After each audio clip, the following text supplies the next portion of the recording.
ಬೊಂಬೆ ನಾಡಿನಲ್ಲಿ ಸೈನಿಕ ಜಯಬೇರಿ, ನಿಖಿಲ್ ಕುಮಾರಸ್ವಾಮಿಗೆ ಹ್ಯಾಟ್ರಿಕ್ ಸೋಲು. ಗೆಲುವಿನ ಬಗ್ಗೆ ಪ್ರತಿಕ್ರಿಯಿಸಿದ ಡಿಸಿಎಂ ಡಿಕೆಶಿ.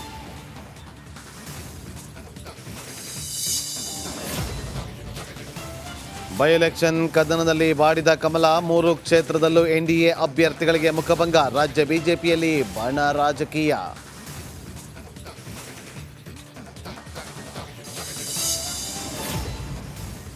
ಮಹಾರಾಷ್ಟ್ರದಲ್ಲಿ ಮಹಾಯುತಿ ಐತಿಹಾಸಿಕ ಜಯಬೇರಿ, ಬಿಜೆಪಿ ಮುಂದೆ ಪಲ್ಟಿ ಹೊಡೆದ ಅಗಾಡಿ. ಮರಾಠ ನಾಡಿನಲ್ಲಿ ಶಿಂದೆ ಫಡ್ನವೀಸ್ ಅಬ್ಬರ. ಬೈ ಎಲೆಕ್ಷನ್ ರಿಸಲ್ಟ್ ನಿನ್ನೆ ಹೊರಬಿದ್ದಿದೆ. ಅಚ್ಚರಿಯ ಫಲಿತಾಂಶ. ಕಾಂಗ್ರೆಸ್ ಕ್ಲೀನ್ ಸ್ವೀಪ್ ಮಾಡಿದೆ.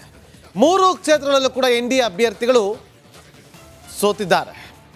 ಈ ಬೆನ್ನಲ್ಲೇ ಈಗ ಬಣ ರಾಜಕೀಯ ಸಾಕಷ್ಟು ಚರ್ಚೆಗೆ ಕಾರಣವಾಗ್ತಾ ಇದೆ. ಬೈ ಎಲೆಕ್ಷನ್ ಅಖಾಡದಲ್ಲಿ ಕಮಲ ಬಾಡಿ ಹೋಗಿತ್ತು. ಶಿಗ್ಗಾವಿ, ಚನ್ನಪಟ್ಟಣ, ಸಂಡೂರಿನಲ್ಲಿ ಸೋಲು ಅನುಭವಿಸಿದೆ. 30 ವರ್ಷಗಳ ಬಳಿಕ ಶಿಗ್ಗಾವಿ ಕಾಂಗ್ರೆಸ್ ತೆಕ್ಕೆಗೆ ಹೋಗಿದೆ. ರಾಜ್ಯ ಬಿಜೆಪಿಯಲ್ಲಿ ಬಣ ರಾಜಕೀಯ.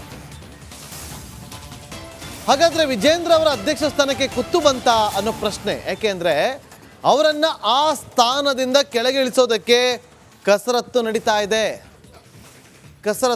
ಇದೆ. ನೋಡಿ, ನಿನ್ನೆ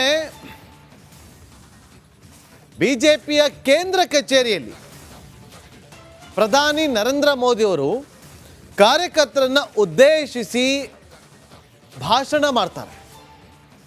ಮಹಾರಾಷ್ಟ್ರದ ರಿಸಲ್ಟ್ ಬಗ್ಗೆ ಮಾತಾಡ್ತಾರೆ. ಜಾರ್ಖಂಡ್ ರಿಸಲ್ಟ್ ಬಗ್ಗೆ ಕೂಡ ಮಾತಾಡ್ತಾರೆ. ಅಷ್ಟೇ ಅಲ್ಲ, ಬೇರೆ ಬೇರೆ ರಾಜ್ಯಗಳಲ್ಲಿ ನಡೆದಂಥ ಬೈ ಎಲೆಕ್ಷನ್ನ ವಿಚಾರವಾಗಿಯೂ ಕೂಡ ಮಾತಾಡ್ತಾರೆ. ಆದರೆ ಕರ್ನಾಟಕದ ಬಗ್ಗೆ ಅವ್ರು ಮಾತಾಡಲ್ಲ. ಅಂದರೆ ಇವರು ಗೆದ್ದು ತೋರಿಸ್ಬೇಕಾಗಿತ್ತು ಬಿಜೆಪಿಯವರು. ಯಾಕೆ ಗೆದ್ದಿಲ್ಲ ಅಂತಂದ್ರೆ ಬಣ ರಾಜಕೀಯ, ಒಗ್ಗಟ್ಟಿನ ಮಂತ್ರ ಜಪನ ಮಾಡಬೇಕಾಗಿತ್ತು. ಆ ಕೆಲಸ ಇಲ್ಲಿ ಬಿಜೆಪಿ ಪಾಳದಲ್ಲಿ ಆಗ್ತಾ ಇಲ್ಲ.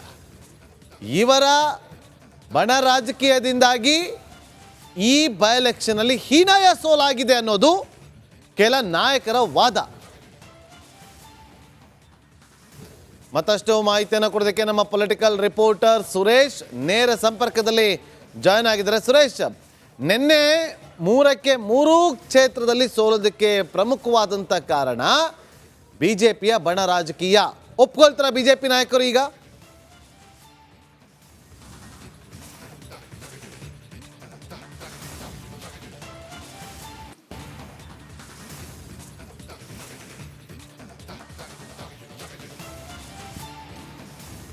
ಅದನ್ನು ನೇರವಾಗಿ ಒಪ್ಕೊಳ್ಳೋಕ್ಕೆ ಹೋಗದೆ ಹೋದರೂ ಕೂಡ ಅದು ಎಲ್ಲೋ ಒಂದು ಕಡೆ ಅದು